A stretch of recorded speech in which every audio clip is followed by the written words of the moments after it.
All right, wow, that was a really loud beginning, but New Orleans, Wizard World Comic Con, are you guys ready to continue this excellent nerding out that we've been already doing today? You guys ready for this? Yeah? You know, I gotta say, the title of this panel is "The Truth Is Out There," but that's not actually correct, because the truth is sort of in here, right in this room, and currently those guys are hanging out backstage, and I'm going to bring them out. But before I do, remember, this is going to be your time to ask some questions, but I also want you to share the love on social media using hashtag WizardWorldNOLA, and you can say hi to me as well. I'm Aaron Sagers, I'm with the Sci-Fi Network, and I'm excited to be here. And I'm going to ask you guys to keep it to one question per person.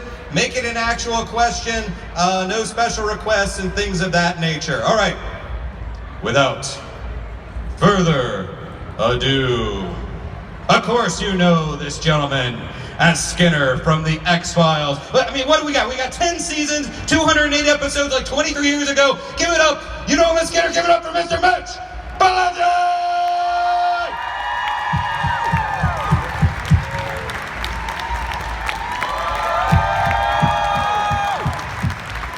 And keep making noise, make a lot of noise. Of course, you know him as Fox Mulder from the X-Files. Give it up for David Duchovny!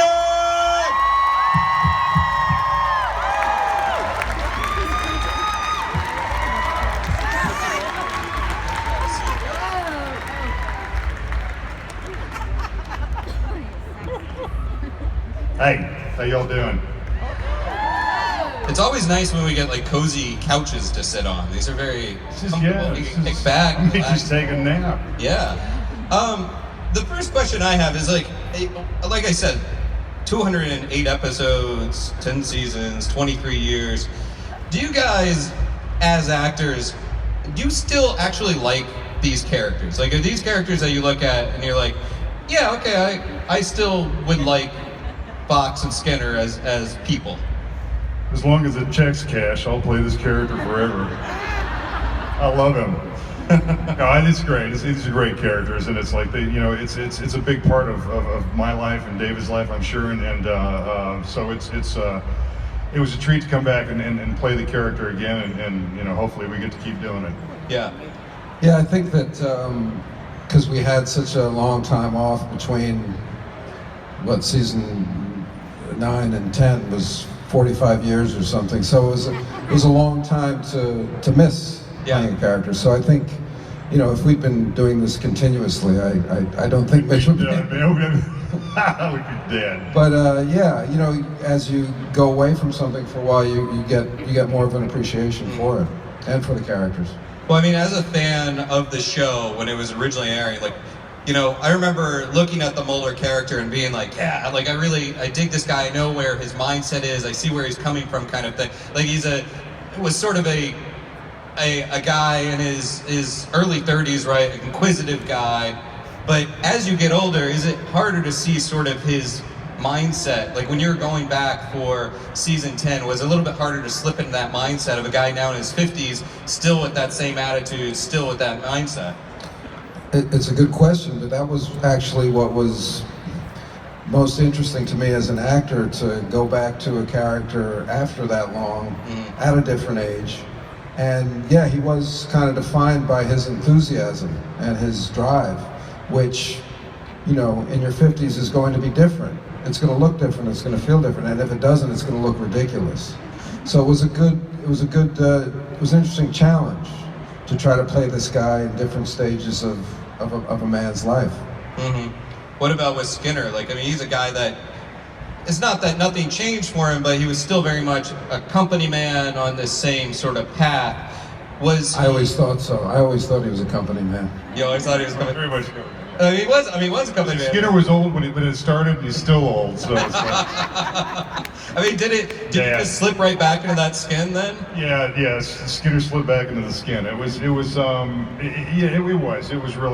just like riding a bike. The first scene that I had was with David walking into the office where he kicks the iconic poster and tears it, which it took you a couple times to get that thing to tear, wasn't it? Well, of course, Chris wanted it torn in an exact spot. In a very exact. Who the fuck can do that? Was it pre-torn at all? Like, so you? No, man. He had to step on it and kick it a certain way, and it was like, how many did we go through? There was a few. There weren't as many as I would have wanted going in. I think we have like 4. I was like, okay, well, good luck with that. Yeah. Did either of you guys find yourself? I mean, when you're an actor, back in the '90s, and you got this great gig that ends up being so iconic, it would make sense to be a little bit sentimental as you're walking away from the show, and everybody always asks, did you take something with you? I'm not going to ask that. I'm going to ask, like, when you come back for the revival, is there any kind of sentimentality that you're like, you know what? This might really be the last time I see this poster or whatever, so I'm going to take this little object away from the revival set. Listen, I got a storage room full of X-Files stuff, including the pinball machine and a lot of scripts. I've got one of the Letterman jackets from that. What was that episode with the? It had the goat on the back with the horns. Anyway, I can't. You guys probably know better than we do. But did you add anything? From I the did. revival? I didn't because it was so quick. And Well, it's called theft. it was called stealing. Yes. I got these right here. I got Skinner's glasses. These are his glasses. So when I originally auditioned for the role of Skinner at the beginning, I walked into a room with a pair of glasses that I ended up, the round ones that I ended up wearing for about 5 or 6 seasons, and then when we came back to do the new 6 episodes, they brought these out, and I said those are the ones. Yeah. So but I've still got it. And every time we do another, like when we did the movie before, I've stolen so many pairs of glasses from that show. So anyway, yeah. I don't have anything. I do have a pinball machine. I have a pinball machine. You still got it? Yeah, and I get it serviced every now and then, so it works. Do you really? And I play it. Do you? I do. Arlene made me take it out of the living room. I will kick your ass at it as well. You probably will. He's kicked my ass at every game that we've ever played. I'm a good pinball player. If He's a anybody good wants, bowler. He's a good pool player. wants to It makes take me me sick. It's like one of the licensed X-Files pinball machines, or? I don't know. Yeah. Well, does it have your face on it or Yeah. something? Oh, Or- yeah. It's got our faces and our voices coming out of it and everything. Yeah. It's like It says your resignation is unacceptable. acceptable. Well, let's throw it to an audience question. Hi there. I tried several times to come up with a question. I couldn't do it. Several pencils, papers later. So I'm just gonna fucking gush, okay? Okay. My wife and I, when we were getting married, we were gonna do an X-Files themed wedding. Didn't happen. We wanted to do it in a church, but there's always vow renewal. We just couldn't find anybody to go bald to play A.D. Skinner to marry us. So that didn't happen. And also, I'm a very huge fan of the Charles Manson mythos. So your character, when I found out that show was going, I was like, this is my dream television show, So I was a huge fan of Aquarius, X-Files, pretty much everything that you do, any movie that you're in, I'm gonna watch it, So no question, just wanted to say, huge fan. Great work. Thank you. Keep it up. I'll just say, my man. My man. That's right. Yeah. All right. Thank you, guys. I now pronounce you man and wife. Yeah. There you go. Where is she? You're all married again. Yeah. It counts. It's legal. Yeah. Yeah. Thank you. Hi there. How are you? I'm good. How are you? Jump up. How you doing, darling? I am doing well. Okay, so this question's for David. Based off of the ending of Californication, do you think that they lived happily ever after, or do you think that Hank reverts to his old ways? And why do you think that he always ended up in such terrible situations? What was the last part of the question? Why do you think he always ended up in such terrible situations? Well, because it's funny. It was comedy, so. Happily ever after, I like to think so. I like to think that they stayed together after they went to New York. I would get asked questions like that a lot when I was doing the show, and and it always sounded like a weak answer, but the backstory of the show is that Hank was actually a very faithful guy until they split up. Nobody would believe that because of the way the show played out, but he kind of turned to that in his heartbreak. So I imagine when you say revert to his old ways, I say revert to his old faithful ways. Yeah, sure. Thank you. Which isn't as funny, unfortunately. Doesn't matter. It's good either way. Thank you. Hank Moody's what? Bay. Bay. Hank Moody is Bay. It's true. Hey there. Hi. First of all, I'm mourning the end of Aquarius, for one thing. It was a great show. But a question for both of you guys. Mitch, what's a favorite scene that you did with David? And David, what's a favorite scene you did with Mitch? That would have been a great question if it was Mitch, what's the favorite scene you did with David? David, what's the favorite scene you did with Jillian? That would have made me laugh. I thought it was coming. It didn't come. Favorite scene that we did? We had a couple fight scenes that were fun. Yeah, we had a couple, yeah. 'Cause Mitch is a lot stronger than me, so, but Mulder has to hold his own, you know, in those fights. And I can tell Mitch kind of gets pissed off because the script says that I get the upper hand. So I always enjoyed watching Mitch kind of get a little pissed off that I was able to kick his ass a little bit.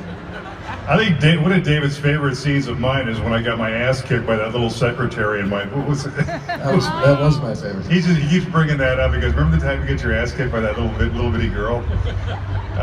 You know, we had a lot of fun. We laughed a lot, had a lot of good scenes together. But I think the fight scenes where we got to, like, you know, wrestle around a little bit. I got you into a pretty good chokehold there one time when you were going. Well, it was in the script, I have to tell you. Yeah. I can't remember, aside from those, like if we laughed, if we had some fun scenes where, I mean, they were fun, but I mean, I can't remember. I was usually sitting at my desk, and Yeah. David and Jillian were in front of the desk. David actually said at one of these things that he didn't know that I really had legs. I mean, since you guys obviously had a good chemistry and are also friends and everything, aside from the X-Files, do you have a shared love of movies, or is there like another genre that you think you two would want to go work within, another kind of story that you would like to? Well, when all the shows were doing kind of musicals, there was a time in the late '90s when all the shows would do musical versions of themselves. It was a nightmare, and you're lucky to have missed it. But Mitch is actually a legitimate, like, musical theater performer. And I always knew that Mitch, deep in his heart, wanted to do an X-Files musical. I did. I wanted to so badly. The two things that we always talked about was doing an X-Files musical and doing X-Files live, because that was the other thing that was done in the late '90s, kind of come back recently, is to do an hour television show live. I think ER did one. And we talked about doing like an X-Files, which would consist of, you know, doing the teaser, which is where something horrible happens, and then getting on a bus and spending the next 45 minutes going to the next location.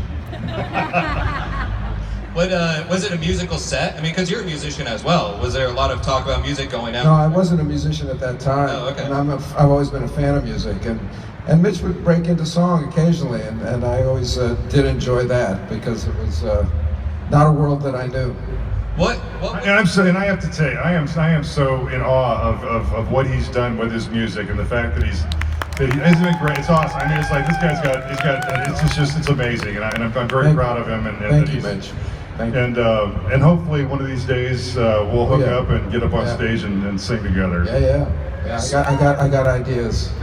So what would have been the Skinner musical number? Like something like "I'm So Lonely," like him alone in his office, or what would it have been? There are songs that you would go to often. What were they? Well, I broke into a lot of musical songs. I mean, stuff from Fiddler on the Roof or Fiddler, yeah. or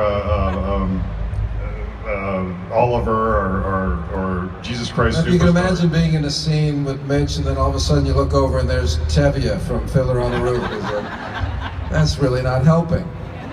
I feel like you've just given the internet so much fodder. There's like now fan fiction being written about that. Hi there. Hi. I just want to say both of you guys, we've loved Supernatural. Just lean into the mic a little bit. Loved your character in Supernatural, Californication. Y'all have both been in so many things that everybody loves and appreciates so much, but it always comes back to the X-Files. The question that I have is kind of what y'all were talking about just now. Did you enjoy filming the more serious episodes or the more comedic episodes, such as the Cops, X-Files mashup, or Mulder and Scully Meet the Were-Monster? Because they're both great. Just which one did y'all enjoy filming more? Well, he got to do all the comedy, and he's very good at it. He is. He's very good at It's wonderful. it. And so, I mean, I was always a straight man to his comedy. Yeah. Except for Hollywood AD, you did give me a few chances. Yeah. I mean, and that was one of the things that we talked about at the time. I was like, because Mitch is very funny, and when I was writing Hollywood AD, I was like, I want to write a funny version of Skinner. And there's that shot. I mean, I don't know how much you guys know, but there's a shot where we're watching a movie that's in the teaser. We're watching a movie that's been made of this case, and it's a terrible movie. But Skinner is the hero of the movie. He's the total hero of the movie. And the last shot is like, I'm mortified sitting there. I look over at Skinner, and Mitch is like eating popcorn. He's like, "What's up?" And it was just Mitch gets how to twist. It's hard actually to make the funny episodes because you want to retain the integrity of the character, the legitimacy. You know, it's an FBI agent. You know, and the way Darren Morgan writes it, that's not an FBI agent. So you've got to kind of figure out how to do that. So it's a great challenge. Mitch understood how to do that. We liked to do it, you know, once in a while. It was a nice switch from normal procedural. The show would go back and forth between a procedural, which is fairly dry, to going deeper into the characters' backstories, which was fun dramatically, to a more humorous bent as well. Thank Right. you. Are you finding that everybody has their favorite episodes, and there's certainly some that are talked about more than others, but are there any episodes that sort of in recent years are starting to get more love that maybe weren't brought up so much in the past? I don't know. I mean, I've always been a big fan of Clyde Bruckman's Final Repose. Yeah. I thought Peter Boyle was brilliant, and it's like if you go look at some of the outtakes with Peter Boyle and you guys in that car, it was just, I mean, it's like Where do you see those? online. Oh yeah. There's internet. There's You say online like it means something. What does that mean? the interweb. Yeah, you know, I mean, and of course for me, like Home has always been Yeah. one of my favorite episodes because it's so sick and I'm so sick. But I mean, yeah, it's you know, I don't know. Yeah.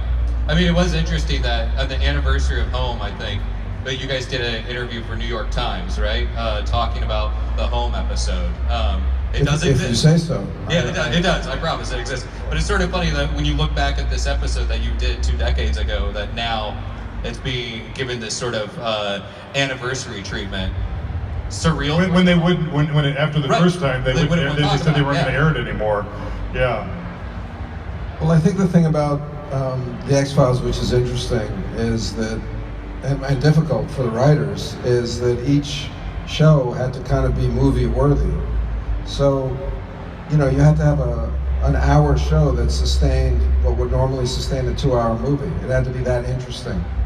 So when you talk about people being attached to certain shows, well, I get it because it's a whole story. It's like being attached to a movie in a way. Yeah. Hi there. You just stole my question. So, I'm gonna go the opposite. What do you have an unfavorite show? Like one that you kind of like look back on and cringe and like, ooh. So an episode that just It's not your doesn't favorite. do it for you? Yeah. None of them. None of them. None. Why? What are you saying? Least favorite. Which one? What are you saying, dude? What do you have in mind when you ask that question? I don't know. He just stole my question, so I just went the opposite. I know, well, now you're feeling the You're tap spotlight. dancing. Yeah. You're Didn't tap have a dancing. good backup question. Oh, well, I think there was one called Tezos dos Bichos. I think. The cats. Yeah. The cat episode. Kim directed that, right? Yeah, that sucked. Or just any episode without Skinner, right? That's the least Those favorite. are No, I all have to bad. tell you, my favorite episodes are the ones that I'm not in. So I don't know what that says, but yeah. But the cat thing, I remember Kim talking about throwing cats against the wall or Anyway, that one. Thank you. Thank you. Hi there. Hi. My question is for Mr. Foxfolder himself. We know what Fox Mulder believes about aliens and UFOs. What does David believe? What? Yeah, so sort of what is your, yeah, I heard it. It's, what is your personal belief, your take on aliens and UFOs, since obviously we know what your character. Well, my personal beliefs are private, There you go. but I don't believe in them really. Aww. Today. But you still can. So there you go. Hello. Okay, so that was my daughter, and she's one of your major fans. She used to be. Well, we believe. We went to Roswell, spent a week, we believe. Okay, so you're a musician, Fox, David. Who are your inspirations? Who are my musical inspirations? Yes. I grew up, I'm fairly old, I grew up loving the Beatles and the Stones and the original British invasion.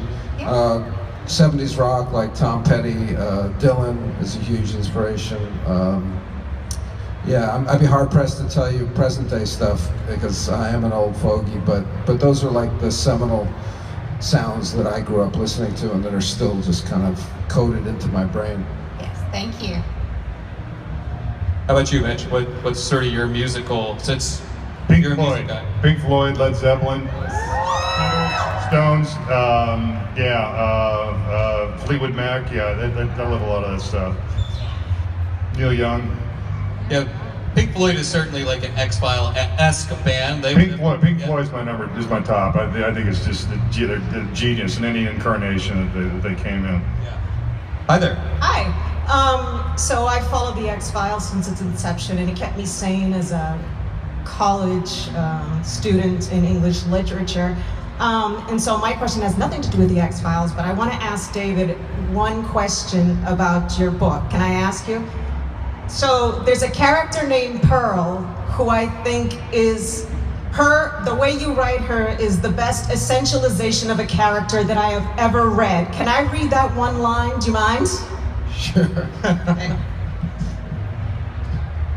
She smelled like nothing and no one else. A tainted musk, a head-spinning force field of airless nylon crotch, cabbage, pierogi, and coffee, like perfume spritzed above the place where perfume went to die. So my question to you is Pearl real? Oh yeah. Yeah. I figured she had to be. Yeah, and she's got to be long, long gone, so it's okay to talk about it. But she was, that was Pearl. That was Sounds Pearl. awesome. She was awesome. Thank you. Yeah. Awesome, but maybe not the best smelling. Well, you didn't say what her job was. She would look at your ID when you entered the Y. So she sat all day long in a chair as you tried, you showed your ID. So, she didn't get up that much. Right, okay. Hi there. Hi, Mitch. Hi. I'm a huge Sons of Anarchy fan. Can you share something awesome about working with Kurt Sutter? So, Sons of Anarchy, can you share something awesome about working with Kurt Sutter? Kurt was great. He's a very, very good writer, and the show was a lot of fun to work on, and the character was interesting, being a white supremacist meth dealing pimp. So I had quite a trifecta there to work with. At the time that they were doing that I was doing Sons, I was doing a bunch of other stuff. So that there was a lot of times they couldn't bring the character in because I wasn't available. But Kurt, one of the things I like the best about it is the fact that he didn't kill Darby off. Darby's one of the few people still alive in Charming.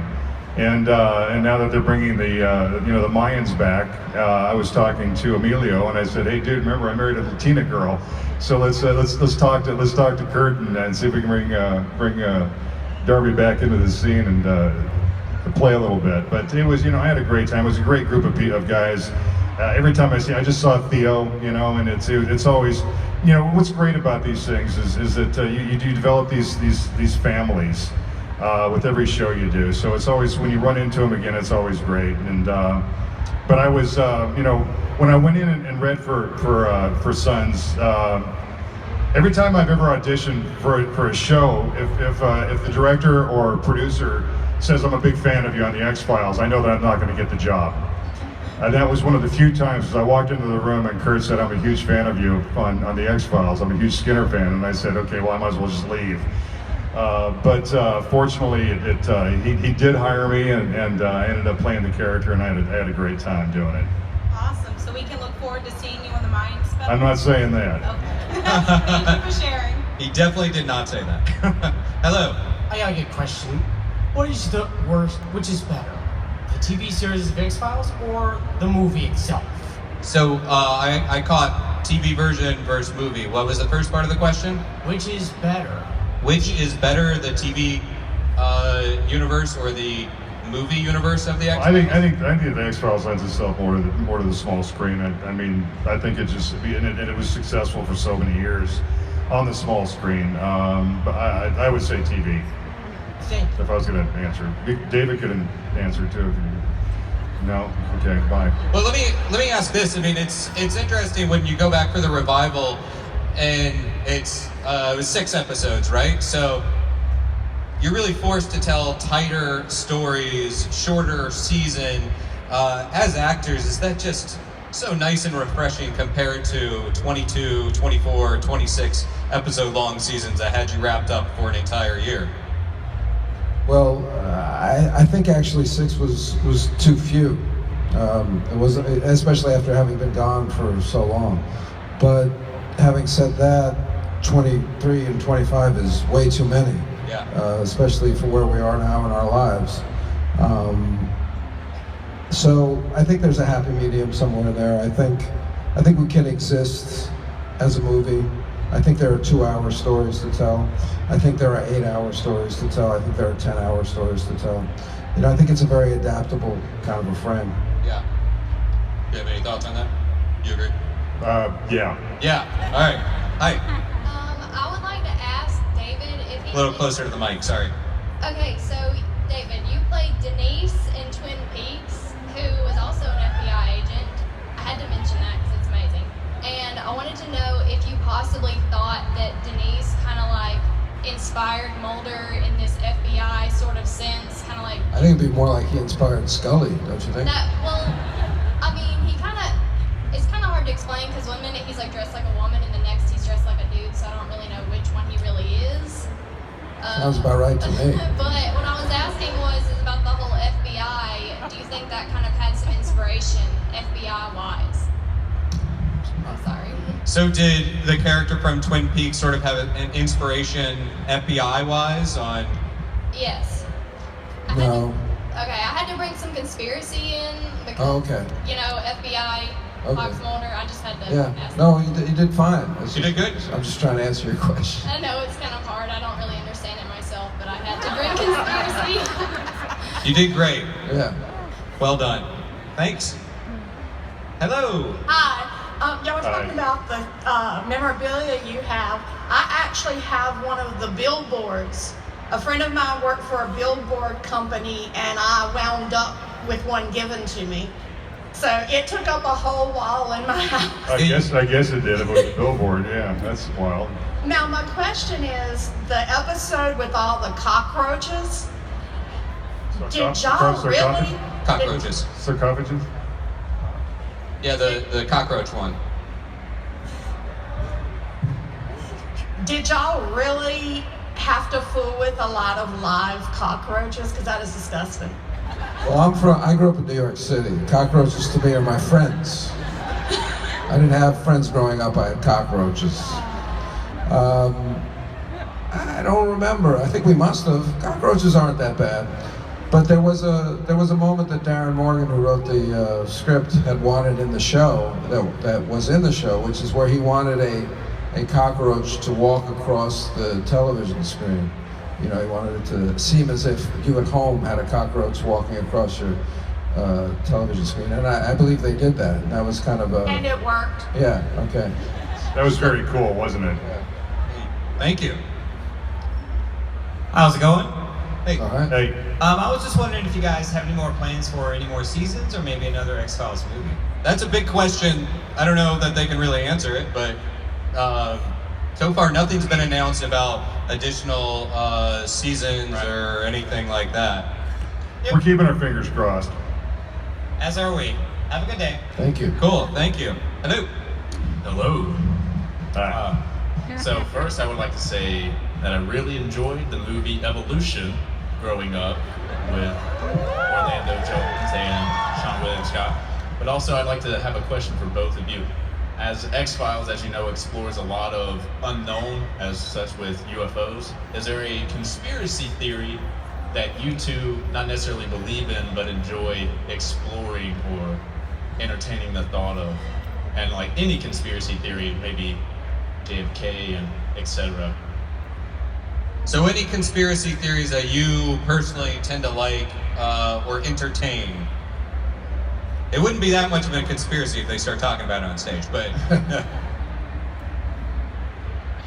It's all yours.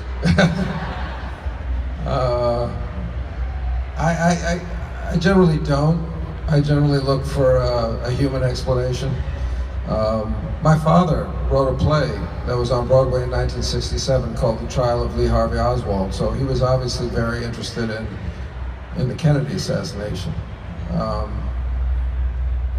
I think, to be honest with you, I think we're in a very dangerous moment in our country's history because we have a lot of fake news out there, a lot of fake conspiracies.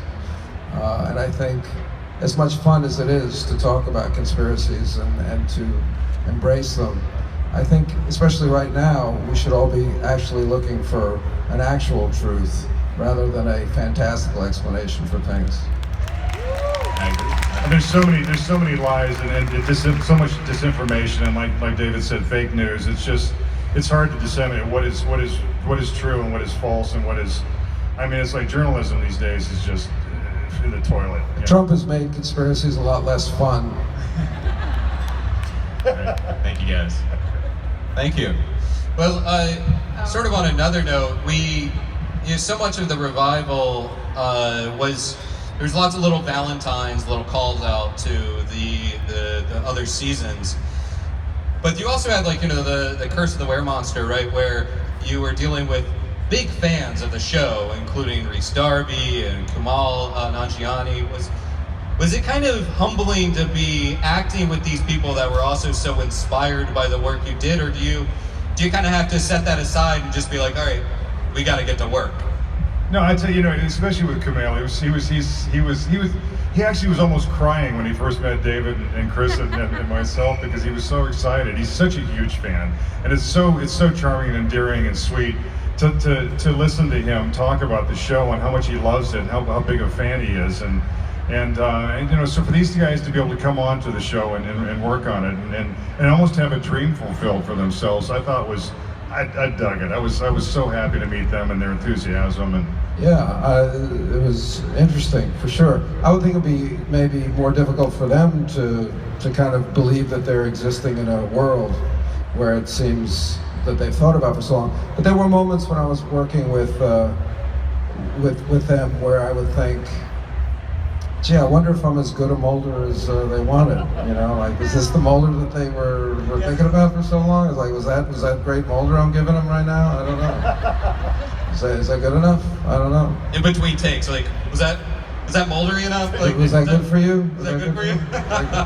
Did you know that Kumail did the podcast before you started working with him? I'd been alerted. Yeah. To that fact. Yeah.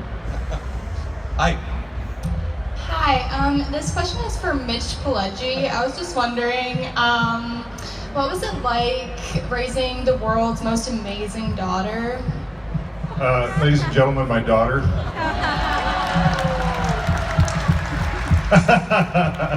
It's awesome. Honey, you've been the best thing in my life. And I love you so much. Now sit down. That question could have gone in a really bad direction because she knows the real dirt, doesn't she? So. She knows everything, man. Hi there. I don't know how I follow that, but I just wanted to, if you guys could talk briefly about some of your memories of some of the Darren Morgan episodes, specifically Jose Chung's From Outer Space. I don't think Darren ever wrote for me, so that's gonna have to be David's answer. That's one with Charles Nelson Riley? Yeah, right? No, that was the one with Alex Trebek and Jesse Ventura. Yeah, but Charles Nelson Riley was in that one as well, yeah. Yeah. Yes, I mean, you know, look, to be honest with you, you get a Darren script and it's kind of like, it exists as a script on the page. It's already really interesting and really great and really funny. But you wonder, is it going to translate into on its feet? Because he writes very literarily. That's not a word, but close. Yeah, it's close to a word. It has a couple words in it. So there's a certain kind of tension because you want it to be as good as it reads, which doesn't necessarily mean that it's gonna be, or it can be even. It's a very strange thing. So there's probably more pressure when I get a Darren script to try to make it as good as it reads. And in some ways, to try to make something as good as you think it can be is the surefire way to make sure that it sucks. So it's a very weird position to be in. It's like, I want this to be one of the great ones. Don't know exactly how to do it. Jose Chung, don't really recall that much from working on it.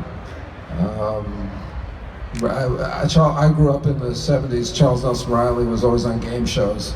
I was personally like, you know, like fan. What is it? Fanboying. Charles Nelson Riley. So I remember that. I don't know. I feel like I answered your question. Yeah, I was open-ended question. But could you still do the scream? Remember that episode where the scream when you saw the body? I know I can't request it, but if it was requested, could you feel like you could still do it? I'd have to look at it first. Oh, okay. You know, it might not be in my range anymore. You know, everybody sort of has their own idea of what X-Files is, what it should be, and when you're dealing with writers who approach the show, or even, you know, like media, press or whatever, when the revival was coming up, I know a lot of people were focusing on social media, on technology and everything. But when somebody kind of focuses on that or focuses too much on the conspiracy, are they getting it wrong? Are they getting sort of X-Files wrong instead of focusing on humans and the human story and the fact that, like, to some degree, humans don't change?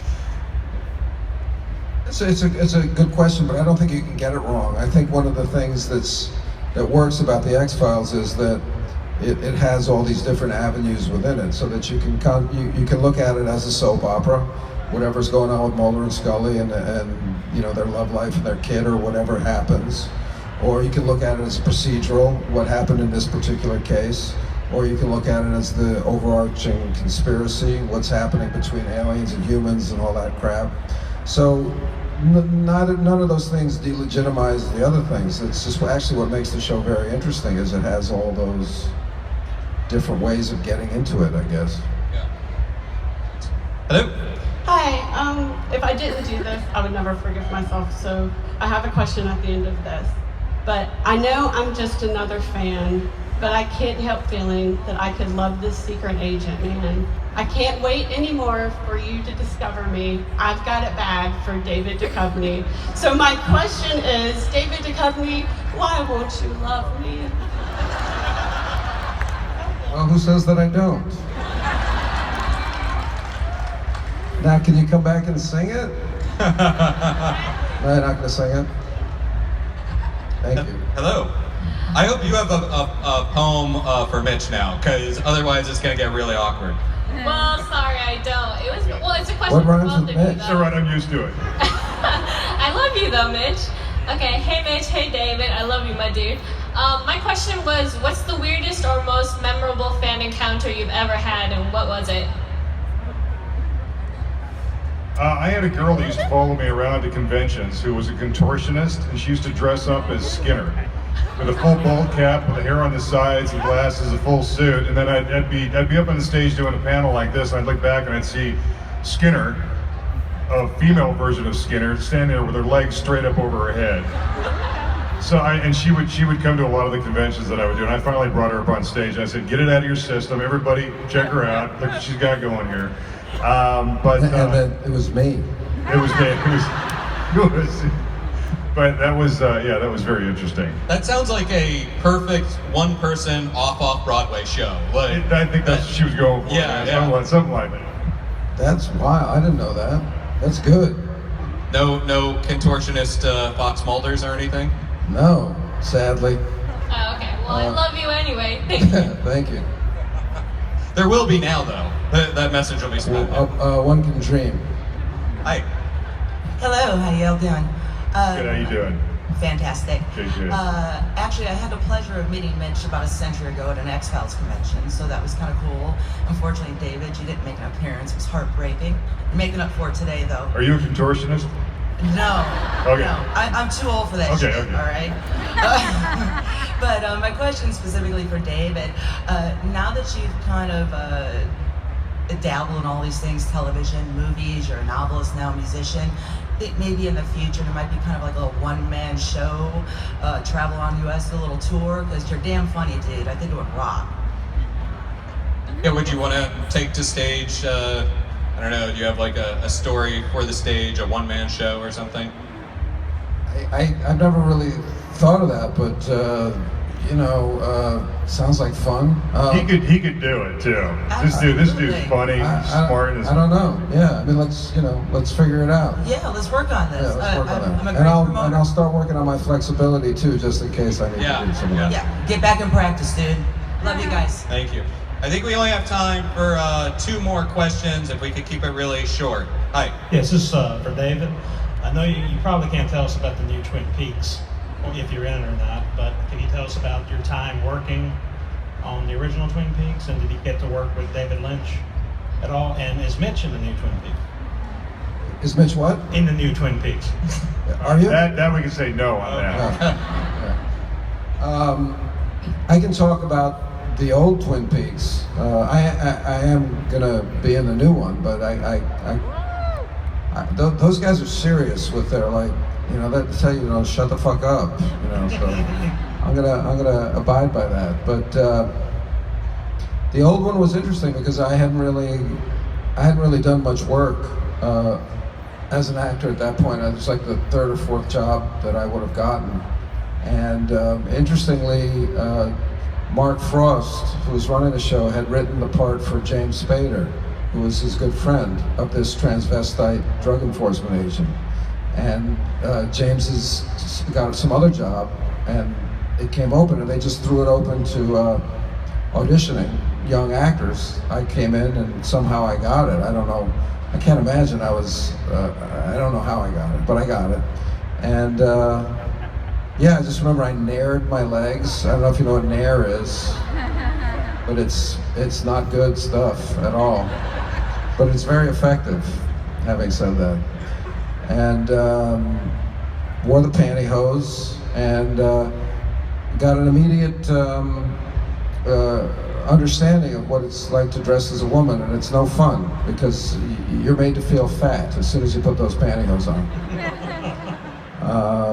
And then we just shot the scenes. David didn't direct any of the episodes that I was in, but he did direct this last iteration that I did, and it was a great, it was really one of the great stretching kind of roles that I was able to do as a young actor, and I was really excited about being able to play this strange transvestite. Look forward to seeing Denise again. Yeah. Cool. Well, we look forward to seeing Denise again. Yeah, Denise. Yeah, she's aged, but she's in there, still swinging. Thank you. And unfortunately, final question. Hi. Hi. So first of all, I love you both so much. And secondly, my question is, what is the greatest prank that anyone has ever played on the set of The X-Files? And that's for both of you. Oh man, there were a lot of X-rated pranks that I'm reluctant to talk about. But David liked to pull his pants down a lot and run around the hallways of the FBI. Well, that's true. That is true. Usually when I'm running, I like to pull them down and then fall. But I think the best prank that I was able to pull was just this last one where Jillian, who's a terrible, terrible driver, she had a car accident with nothing. I mean, the world was empty. There was nothing on the street. I was so relaxed. And she hit something hard, backing up into it. So we had a little whiplash. And did you know that? You know, at Riverview, there's nothing there. She hit the nothing that was there. Hard. Jillian is a horrible driver. Horrible driver. A horrible driver. But she thinks she's good. That's the hard part. So please don't Don't tell her we said this. Your secret's safe with me. Okay, so I was fine, but I heard she had her neck was hurting her a little. So I was in hair and makeup the next day, and I said, you know, it'd be funny. It's like the nurse. Does the medic have any like a neck brace for me? You know, so we got the neck brace, and I just showed up on set in this neck brace and didn't say anything, and I was just kind of hanging by the monitor, waiting for her to see, you know, the damage that she'd done to me. And it took like a few minutes, you know, for her to like see what was going on over the monitor, and she really almost collapsed in fear and shame and sympathy. So I counted that as a good prank. Yeah, I think that's pretty good. Yeah. Well, on that note, unfortunately, we are out of time. However, go see these guys, autographs, photo ops, and all that good stuff. Wizard World, New Orleans, thanks so much. Please give it up for Mr. Mitch Pileggi. Thank you. Thank you.